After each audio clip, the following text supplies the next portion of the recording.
आदाब नमस्कार, मैं रदा खानम। आप देख रहे हैं सियासत टीवी पर हिंदी समाचार। एक नजर डालते हैं आज की हेडलाइंस पर। लॉरेंस बिश्नोई पर कनाडा और डोभाल की सीक्रेट मीटिंग। डोभाल ने पहले पहचानने से किया इनकार, फिर बोले वो जेल से चलाता है नेटवर्क। कहीं हरियाणा जैसा ना हो जाए महाराष्ट्र और झारखंड में कांग्रेस का हाल। इंडिया गठबंधन के बीच सीट बंटवारे पर फंसा पेच। कांग्रेस की बैठक के बाद बोले नाना पटोले, कहा महाराष्ट्र में एमबीए बनाएगी सरकार। चुनाव की तारीखों के ऐलान पर जेएमएम ने उठाए सवाल। चुनाव आयोग को बताया कठपुतली। अकविल की बैठक में ऐसा क्या हुआ कि सभी विपक्षी सांसद कर गए वॉकआउट। कानपुर हिंसा के 32 हिंदू आरोपियों के मुकदमे वापस लेगी योगी सरकार, मुख्यमंत्री ने दिए निर्देश।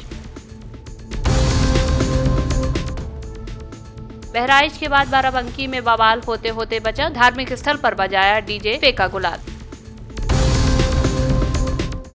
अब समाचार विस्तार से।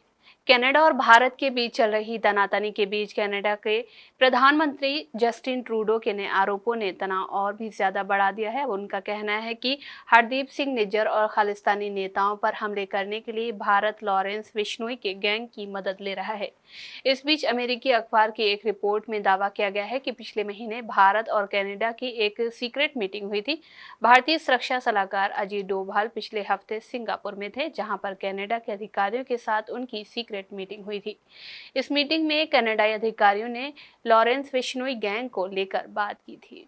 महाराष्ट्र के गद्दावर नेता और एनसीपी अजीत पवार गुट के विधायक बाबा सिद्दीकी की हत्या मामले को लेकर लॉरेंस बिश्नोई चर्चा में आ गया है। वो फिलहाल जेल में बंद है, लेकिन वो अपने 700 से ज्यादा शूटर्स से जेल में बैठकर घटनाओं को अंजाम देता है और उसका नेटवर्क विदेशों तक फैला हुआ है। बाबा सिद्दीकी की हत्या में भी लॉरेंस बिश्नोई गैंग का हाथ होने की आशंका है। इस बीच खालिस्तानी हरदीप सिंह निज्जर की हत्या और दूसरे खालिस्तानी नेताओं पर हमले को लेकर कनाडा सरकार ने भारत पर आरोप लगाने शुरू कर दिए हैं। उसका कहना है कि भारत के इशारे पर लॉरेंस बिश्नोई और उसके सहयोगी मिलकर कनाडा में ये सब कर रहे हैं। रिपोर्ट में दावा किया गया है कि अजीत डोभाल के साथ मीटिंग में कनाडा सरकार ने लॉरेंस बिश्नोई की इन्वॉल्वमेंट पर जोर दिया। एक कनाडाई अधिकारी के हवाले से बताया गया कि मीटिंग के दौरान पहले तो अजीत डोभाल ने ऐसा जताया जैसे वो लॉरेंस बिश्नोई को जानते ही नहीं है। बाद में उन्होंने स्वीकार किया कि लॉरेंस बिश्नोई जेल में बैठकर भी हिंसा और हमले जैसी घटनाओं को अंजाम दे सकता है। ये मीटिंग 5 घंटे चली, जिसमें कनाडा के सिक्योरिटी एडवाइजर के अलावा उप विदेश मंत्री और रॉयल कैनेडियन माउंट पुलिस के सीनियर मेंबर शामिल थे।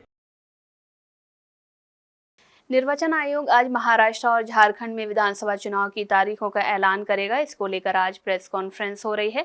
महाराष्ट्र विधानसभा का कार्यकाल 26 नवंबर को समाप्त हो रहा है, वहीं झारखंड विधानसभा का कार्यकाल अगले साल 5 जनवरी को समाप्त होने वाला है। हरियाणा चुनाव में हार के बाद कांग्रेस इन दोनों विधानसभा चुनाव में कोई भी कसर नहीं छोड़ना चाहती है। हालांकि अभी भी दोनों राज्यों में सीट बंटवारे को लेकर पेच फंसा हुआ है। झारखंड विधानसभा में 81 सीटों पर चुनाव होना है। हेमंत सोरेन के नेतृत्व में जेएमएम ने साफ कर दिया है कि वो 49 सीटों पर चुनाव लड़ना चाहती है। ऐसे में कांग्रेस, आरजेडी और सीपीआईएमएल को 32 सीटों में ही एडजस्ट करना पड़ेगा। वहीं कांग्रेस इसके लिए तैयार नहीं है। कांग्रेस ने पिछली बार 31 सीटों पर चुनाव लड़ा था। इस बार कांग्रेस 33 सीटों पर अपना दावा पेश कर रही है। कांग्रेस का कहना है कि बीजेपी और जेवीएम के एक विधायक उनकी पार्टी में शामिल हुए, ऐसे में उन्हें 2 ज्यादा सीटें मिलनी चाहिए। साफ है कि झारखंड में इंडिया गठबंधन सीट बंटवारे को लेकर अलग थलग नजर आ रहा है। महाराष्ट्र विधानसभा में 288 सीटें हैं। लोकसभा चुनाव में अच्छे प्रदर्शन से उत्साहित कांग्रेस महाराष्ट्र में बड़े भाई की भूमिका में नजर आना चाहती है। पार्टी महाराष्ट्र में 115 सीटें पर चुनाव लड़ना चाहती है, लेकिन उद्धव ठाकरे की शिवसेना कांग्रेस को बड़ा भाई बनाने को तैयार नहीं है। उद्धव ठाकरे की शिवसेना कांग्रेस के बराबर सीटों पर चुनाव लड़ना चाहती है।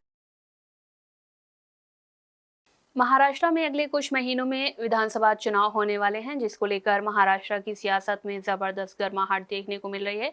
वहीं सोमवार को महाराष्ट्र कांग्रेस के नेताओं ने पार्टी के शीर्ष नेताओं के साथ बैठक की थी, जिसके बाद कांग्रेस प्रदेश अध्यक्ष नाना पटोले ने महायुति सरकार पर निशाना साधते हुए कहा कि एमवीए के सीट बंटवारे को लेकर कोई समस्या नहीं है और भाजपा की भयानक रणनीति को मात देते हुए महाराष्ट्र में सरकार बनाएगी। सीट सेलिंग का मीटिंग अभी पूरा नहीं हुआ है। जब होगा तब आपको पता चलेगा। ऐसा 288 जगहों पे महानका सगाई लड़ेगी, ये हमने बात की। एमएलसी की सीटों में 6 नियुक्त किए जा रहे हैं। आज पूरा मुद्दा खत्म हो रहा है, कैसा देखते हैं? देखो हमारी पूरी तैयारियां हैं, हम इलेक्शन के लिए तैयार हैं और चुनाव का इंतजार कर रहे हैं। देखो ये तो चुनावी जुमला है और किस तरह संवैधानिक व्यवस्था से बेईमानी की जाती है ये बीजेपी ने पूरे देश को सिखा दी है। ये जो घटना आज उन लोगों ने एमएलसी के बावजूद में की है, सुप्रीम कोर्ट में ये प्रकरण चल रहा है, सुप्रीम कोर्ट को भी ये नहीं सुन रहे हैं, तो इसका मतलब ही है कि पावर का दुरुपयोग करना ये बीजेपी का काम है और आज वो इस तरह से हम कोर्ट में इस मामले में जाएंगे। राहुल गांधी महाराष्ट्र में कैंपेनिंग के लिए आएंगे, बिल्कुल राहुल जी आने वाले हैं, महाराष्ट्र में कई सभा लेंगे, गारंटी भी वही जाएगी। चुनाव आयोग आज महाराष्ट्र और झारखंड विधानसभा चुनाव के कार्यक्रम का ऐलान करने जा रहा है। इसकी जानकारी एक बयान जारी कर खुद चुनाव आयोग ने दी है। इस बीच झारखंड चुनाव की तारीखों की घोषणा को लेकर जेएमएम ने भाजपा पर हमला बोला है। उनका कहना है कि भाजपा ने एक दिन पहले ही बता दिया था कि कल चुनाव आयोग तारीखों का ऐलान करेगा। नेता मनोज पांडे ने कहा कि हम चुनाव के लिए हमेशा तैयार रहते हैं, लेकिन आज चुनाव की घोषणा होने वाली है और इसकी जानकारी भाजपा के नेताओं को कल ही हो गई थी। ये बहुत ही गंभीर मामला है। उन्होंने कहा कि क्या भाजपा नेताओं के इशारे पर चुनाव आयोग काम करता है। आज इलेक्शन का घोषणा होना है और इसकी जानकारी कल ही भाजपा नेताओं को हो जाती है। बहुत गंभीर विषय है। क्या भाजपा नेताओं के इशारे पर आयोग काम करता है? हेमंता विश्व शर्मा जी का एक बाइट है कल, उन्होंने बोलते बोलते ये बोल दिया कि कल तो चुनाव की घोषणा हो जाएगी। बड़ा अजीब लगता है। इस कदर किसी आयोग को कठपुतली बना के रखना गंभीर बात। आप कह रहे हैं कि आप पूरी तरह से तैयार हैं, आपकी जो गठबंधन के साथी हैं उनसे आपकी मीटिंग भी नहीं हुई है, सीट शेयरिंग पे बातें नहीं हुई है, कैंडिडेट फाइनलाइजेशन की भी बात नहीं चल रही, तो कैसे तैयार हैं आप? सब बातचीत हो रही है, सब तरह से तैयार है। ये बातचीत आपके मीडिया के सामने नहीं आई होगी।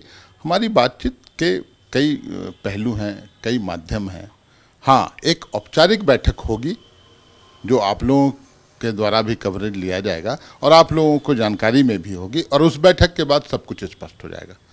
लेकिन एक खाका तैयार है, किसे कहाँ लड़ना है मोटा मोटी वो भी तैयार है।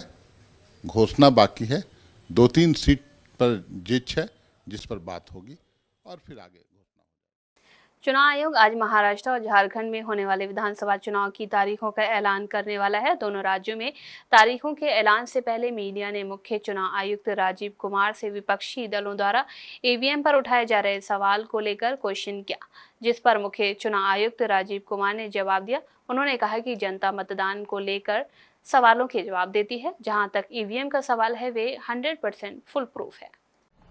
हाइलाइट्स तो वहीं बताएंगे आपको। आज 3:30 बजे प्रेस कॉन्फ्रेंस रखी है हमने, कमीशन ने, महाराष्ट्र और झारखंड के चुनाव की तिथियों के बारे में, शेड्यूल के बारे में। तो उसमें आप आइए, वहीं सब चीजें आपको बताएंगे। एक अहम सवाल, जिस तरीके से लगातार ईवीएम पर सवाल उठता रहा है और फ्री एंड फेयर इलेक्शन हो, क्योंकि तमाम जो ऑपोजिशन पार्टीज के लीडर हैं उन्होंने हरियाणा पर भी सवाल उठाया, आज भी यही कह रहे हैं कि हमारी उम्मीद है कि इलेक्शन जो हो फ्री एंड फेयर हो, बायस ना हो, ईवीएम पर सही सटीकता रहे। इस पर क्या कहना चाहेंगे सर? एक महत्वपूर्ण सवाल, क्योंकि हमेशा से इलेक्शन कमीशन पर उठता रहा है। सवाल का जवाब पब्लिक देती है। जी सर। वोटिंग में परसेंटेज और वोटिंग में पार्टिसिपेट करके पब्लिक जवाब देती है सवाल का। जहां तक ईवीएम्स और इन सब का प्रश्न है वो 100% फुल प्रूफ है, मैं कई बार बता चुका हूं। फिर आज अगर ये प्रश्न उठेगा तो फिर बताएंगे। 16 अक्टूबर यानी कि कल जम्मू कश्मीर की नई सरकार का शपथ ग्रहण होगा। उमर अब्दुल्ला सीएम पद की शपथ लेंगे। उपराज्यपाल मनोज सिन्हा ने समारोह के लिए 16 अक्टूबर का समय तय किया है।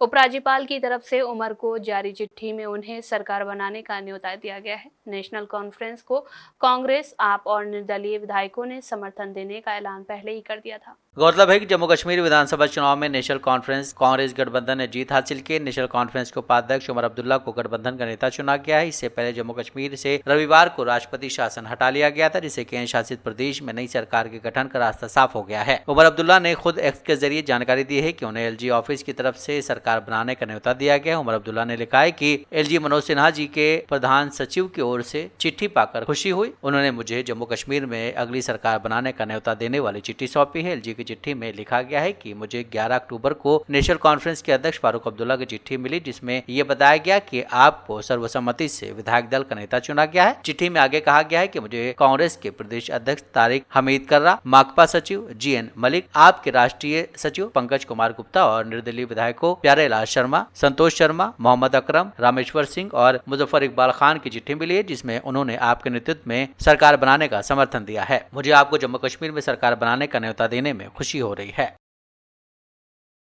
विपक्षी सांसदों ने वक्फ विधेयक 2024 पर संसद की संयुक्त समिति की बैठक का बहिष्कार कर दिया।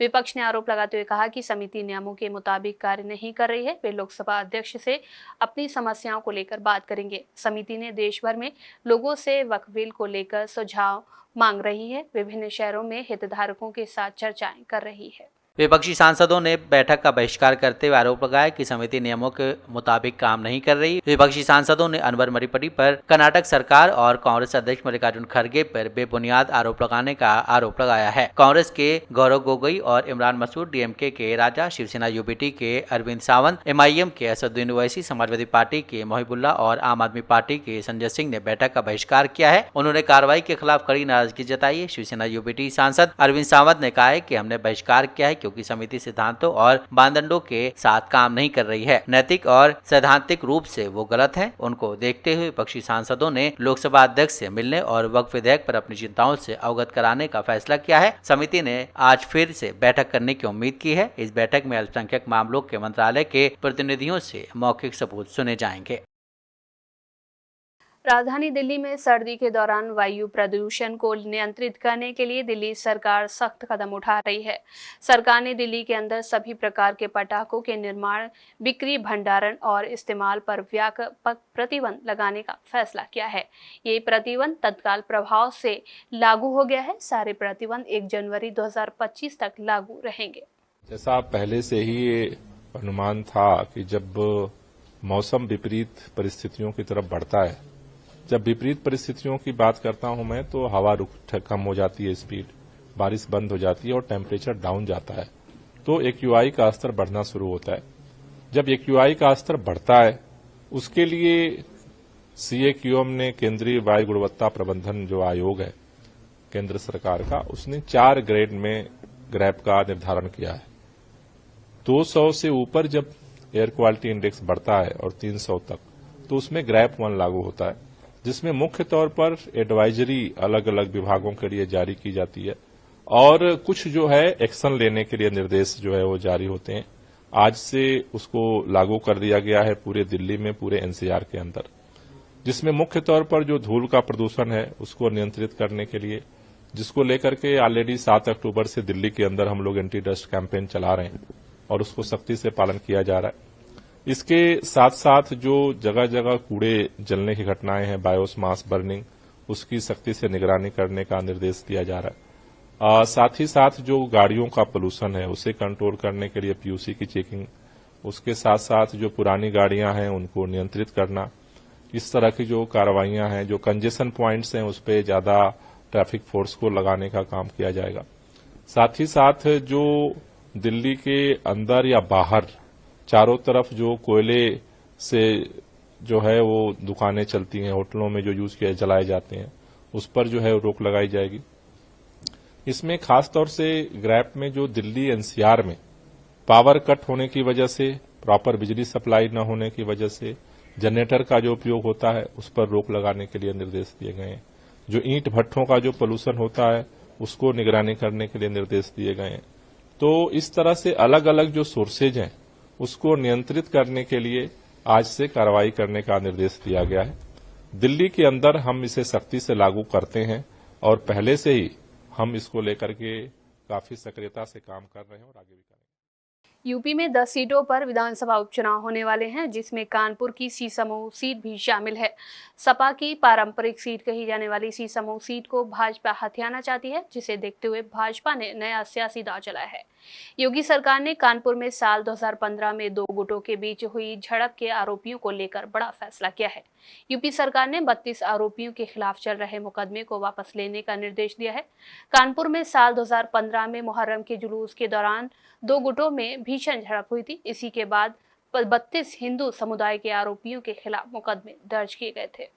यूपी सरकार ने साल 2015 में सीसामऊ में हुए हिंदू मुस्लिम के बीच हिंसा मामले में 32 हिंदू आरोपियों से केस वापस लेने की घोषणा की है। आरोप है कि सपा विधायक इरफान सोलंकी के दबाव में उन्हें दंगे का आरोपी मानते हुए जेल भेज दिया गया था। साल 2015 में दर्शनपुरवा इलाके में नवरात्रि और मुहर्रम एक साथ पड़े थे। ऐसे में नवरात्रि में भंडारे के बीच से मुहर्रम का ताजिया निकाला गया, जिसके बाद दोनों पक्षों के बीच कहासुनी से बात शुरू हुई और फिर ये हिंसा में बदल गई। इस हिंसा को लेकर दर्शनपुरवा क्षेत्र के करीब 50 लोगों को पुलिस ने चिन्हित किया था, लेकिन उस वक्त सपा की प्रदेश सरकार थी और इरफान सोलंकी यहाँ से विधायक थे। आरोप लगा कि इरफान सोलंकी के दबाव में 32 हिंदुओं के खिलाफ एफआईआर दर्ज करवाकर उन्हें जेल भेज दिया गया। लेकिन अब जब खुद इरफान सोलंकी जेल में है और सीसामऊ सीट पर उपचुनाव हो रहा है, ऐसे में बीजेपी ने नई बिसात बिछा दी है। बीजेपी ने चुनावी फायदा लेने के लिए इन सभी पर दर्ज मुकदमे वापस लेने का फैसला किया है। मुकदमे वापस होने के बाद आरोपियों ने इस पर खुशी जताई। इसी मामले में आरोपी मनीष ने कहा है कि वो हर साल माता के भंडारे का आयोजन कराते थे। उस साल भी कार्यक्रम कर रहे थे, लेकिन दूसरे पक्ष ने भंडारे की ओर से जुलूस निकाला। इसी दौरान मामूली सी बात में बवाल हो गया। इस वक्त जिस तरह से यूपी में उपचुनाव होने वाले हैं, उस समय बीजेपी ने अगर ये काम किया है तो ये कहीं न कहीं राजनीतिक माना जा रहा है। महाराष्ट्र और झारखंड में चुनाव तारीखों की घोषणा से पहले कांग्रेस नेता राशिद अल्वी ने ईवीएम पर सवाल खड़े किए हैं। उन्होंने कहा कि महाराष्ट्र में विपक्ष को ईवीएम के बजाय बैलेट पेपर से मतदान करवाने पर जोर देना चाहिए, अन्यथा महाराष्ट्र में भाजपा सरकार और चुनाव आयोग कुछ भी कर सकते हैं। उन्होंने कहा कि अगर इजराइल पेजर और वॉकी टॉकी के इस्तेमाल से लोगों को मार सकता है तो ईवीएम क्या चीज है। अगर फ्री एंड फेयर इलेक्शन होता है, जिसकी उम्मीद मुझे बहुत कम, तो भारतीय जनता पार्टी का सफाया हो जाएगा। लेकिन आज बड़ा सवाल है कि इलेक्शन कमीशन किस तरह चुनाव कराता है। ईवीएम की मशीनों पर भी शक और शुबा है, खिलवाड़ होता है उनके साथ। इसलिए कुछ नहीं कहा जा सकता कि महाराष्ट्र के अंदर क्या होगा।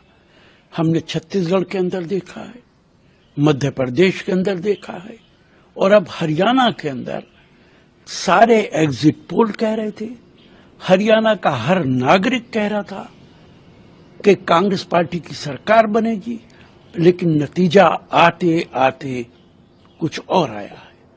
इसलिए महाराष्ट्र के अंदर सारे विपक्ष को दबाव बनाना चाहिए कि ईवीएम से चुनाव न होकर बैलेट पेपर से चुनाव हो, वरना मुझे शक है कि महाराष्ट्र के अंदर भारतीय जनता पार्टी की सरकार और इलेक्शन कमीशन कुछ भी कर सकते हैं। मतलब आप चुनाव होते हैं तो आप लोग चुनाव हार देते हैं। मेरा कहना है कि अगर इजराइल 600 किलोमीटर दूर से घर बैठे बैठे पेजर और वॉकी टॉकी के जरिए लोगों को मार सकता है, तो ईवीएम की तो कोई औकात ही नहीं है। और प्रधानमंत्री के बहुत अच्छे रिश्ते हैं इजराइल के साथ। इजराइल इन मामलात के अंदर एक्सपर्ट है, इसलिए ईवीएम का बड़ा खेल कहीं भी हो सकता है, और उसके लिए भारतीय जनता पार्टी चुनाव से पहले ये सारे काम कर लेती है। यूपी के बाराबंकी जिले के थाना टिकैत नगर के कसवाई चौली में विसर्जन के जुलूस के दौरान एक घटना को लेकर सौहार्द बिगड़ते हुए बचा। पुलिस के मुताबिक कसवाई चौली में गांव के उत्तर तक जुलूस निकालने के लिए 45 मिनट का समय दिया गया था। बीते शाम दुर्गा प्रतिमा विसर्जन के लिए इसी रास्ते से जुलूस निकाला गया। इस दौरान रास्ते में पड़े दूसरे समुदाय के धार्मिक स्थल के सामने डीजे बजाया जा रहा था और उस पर आपत्तिजनक गाने भी बजाए जा रहे थे। हालांकि धार्मिक स्थल को कपड़े से ढक दिया गया था। आरोप है कि एक युवक ने दूसरे समुदाय के धार्मिक स्थल पर गुलाल और आपत्तिजनक सामान फेंका, इससे तनाव फैल गया। मौके पर भारी पुलिस बल पहुंच गया है। कई थानों की पुलिस फोर्स और पीएसी भी बुला ली गई है। टिकैत नगर थाने के एएसआई की तहरीर पर मुकदमा दर्ज कर लिया गया है। एसपी ने बताया कि गुलाल फेंकने वाले आलोक, डीजे संचालक रवि और एक युवक अभिषेक को गिरफ्तार कर लिया गया है। वीडियो के आधार पर पूरे मामले की पड़ताल की जा रही है। इस मामले में पुलिस ने 3 उपद्रवियों को गिरफ्तार कर लिया है। फिलहाल मौके पर तनाव की स्थिति को देखते हुए पीएसी बल तैनात है। डीएम और एसपी ने भारी पुलिस बल के साथ जिले के भीड़ भाड़ वाले इलाकों में फुटमार्च भी किया। इस घटना के बाद जिला प्रशासन ने पूरे जिले में डीजे बजाने पर सख्ती से रोक लगा दी है। सीओ ने बताया कि कुछ अराजक तत्वों ने माहौल बिगाड़ने की कोशिश की थी, लेकिन पुलिस की तत्परता से मुकदमा दर्ज कर 3 लोगों को हिरासत में ले लिया गया है। अब इलाके में शांति है। बहराइच मामले को लेकर सपा नेता फखरुल हसन चांद ने भाजपा पर हमला बोलते हुए कहा कि यूपी में कानून व्यवस्था की जिम्मेदारी किसी और की नहीं बल्कि सरकार की है। आखिर सरकार अपनी जिम्मेदारी से पीछे क्यों हट रही है? बहराइच में जो कुछ भी हुआ है वो किसी से छिपा हुआ नहीं है। पुलिस चुपचाप खड़ी रही, दंगाई आगजनी करते हुए दुकानों और अस्पतालों को आग लगाते रहे। इसीलिए भाजपा की सरकार को कानून व्यवस्था पर काम करने की बहुत जरूरत है। देखिए, सवाल ये है कि भारतीय जनता पार्टी की सरकार में जिस तरह से कानून व्यवस्था पे बड़े सवाल खड़े हुए हैं, बहराइच में जो कुछ भी हुआ किसी से छुपा हुआ नहीं है। पुलिस वो मूक दर्शक बनी खड़ी रही और दंगाई करते रहे, दुकानों को अस्पतालों में आग लगाते रहे। गाजियाबाद में जो कुछ भी हो रहा है पिछले कुछ दिनों से वो भी किसी से छुपा हुआ नहीं है। सरकार हाथ पे हाथ रख के बैठी है। आखिर कानून व्यवस्था की जिम्मेदारी भारतीय जनता पार्टी की सरकार की है। एक आम व्यक्ति की जो सुरक्षा की जिम्मेदारी है वो भारतीय जनता पार्टी की सरकार की है। आखिर सरकार अपनी जिम्मेदारी कब निभाएगी? भारतीय जनता पार्टी की सरकार को लॉ एंड ऑर्डर पे काम करना चाहिए। समाजवादी पार्टी बहराइच की जनता से अपील करती है कि शांति बनाए रखे। शांति ही हर समस्या का समाधान भी है। किसी ने अगर कानून तोड़ा है तो निसंदेह कानून अपना काम करेगा। जब उत्तर प्रदेश में बुलडोजर नीति चल रही हो, किसी के भी घर पे बुलडोजर चल जाता हो, माननीय सुप्रीम कोर्ट का भी उस पे निर्णय आया हो, और आदरणीय अखिलेश यादव जी कई बार इस सवाल को उठा चुके हैं कि जो पुरानी इमारतें हैं जो लखनऊ में हैं या उत्तर प्रदेश या देश में हैं, जब वो विभागों से पहले की बनी हुई हैं तो उनका नक्शा नहीं है। और भारतीय जनता पार्टी बिना किसी जानकारी के आम आदमी के लोगों पे जिस तरह से बुलडोजर चलाने का काम करती है वो सवालिया निशान रहे हैं। इसलिए आदरणीय अखिलेश यादव जी ने पूछा है कि क्या आज राजभवन का निर्माण अगर हो रहा है वर्तमान में, तो क्या उसका नक्शा पास कराया गया है? क्या उसकी सारे मानक को पूरा किया गया है? और आदरणीय अखिलेश यादव जी ने एक बात और कही है कि राजभवन के नाम को भी बदल दिया जाना चाहिए। राजभवन वो लोकतंत्र की निशानी नहीं लगती है। राजभवन का नाम सेवा भवन होना चाहिए। कनाडा के प्रधानमंत्री जस्टिन ट्रूडो ने कहा है कि पिछले साल कनाडाई नागरिक की हत्या में भारतीय अधिकारियों की संलिप्तता के आरोपों से संबंधित उनके पास जो भी सूचना है उन सभी को उनसे विशेष रूप से अमेरिका सहित अपने निकट सहयोगियों के साथ साझा किए हैं। ट्रूडो द्वारा जल्दबाजी में आयोजित ये संवाददाता सम्मेलन ऐसे समय में हुआ है जब भारत ने सोमवार को कनाडा के 6 राजनयिकों को निष्कासित कर दिया तथा कनाडा ने अपने उच्चायुक्त और निशाना बनाए जा रहे अन्य राजनयिकों एवं अधिकारियों को वापस बुलाने की घोषणा की है। सिख अलगाववादी हरदीप सिंह निज्जर की हत्या की जांच से भारतीय राजनयिकों को जोड़ने के कनाडा के आरोपों को सिरे से खारिज करते हुए भारत ने ये कार्रवाई की। इससे पहले दोनों देशों के बीच संबंध काफी खराब हुए और कटुता भी आए थे। ट्रूडो ने ओटावा में संवाददाता सम्मेलन में कहा कि पिछली गर्मियों से ही हम अपने साझेदारों खासकर अमेरिका के साथ मिलकर काम कर रहे हैं, जहाँ न्यायोत्तर हत्या के प्रयास के मामले में भारत का इसी तरह बर्ताव सामने आया था। उन्होंने कहा कि हम अपने सहयोगियों के साथ मिलकर काम करना जारी रखेंगे तथा कानून के शासन के लिए एकजुट रहेंगे। अमेरिकी विदेश मंत्रालय ने अब तक अपने 2 करीबी सहयोगियों और साझेदारों के बीच राजनयिक संकट पर कोई बयान नहीं दिया है। विदेश मंत्रालय ने एक बयान में कहा है कि भारत के खिलाफ उग्रवाद, हिंसा और अलगाववाद को ट्रूडो सरकार के समर्थन के जवाब में भारत आगे कदम उठाने का अधिकार रखता है। मंत्रालय ने कहा है कि प्रधानमंत्री ट्रूडो की भारत के प्रति बैरपूर्ण स्वभाव लंबे समय से स्पष्ट है। हिंदी समाचार बस यहीं समाप्त होता है। मुझे दे इजाजत। बाकी खबरों के लिए बने रहें सियासत टीवी के साथ।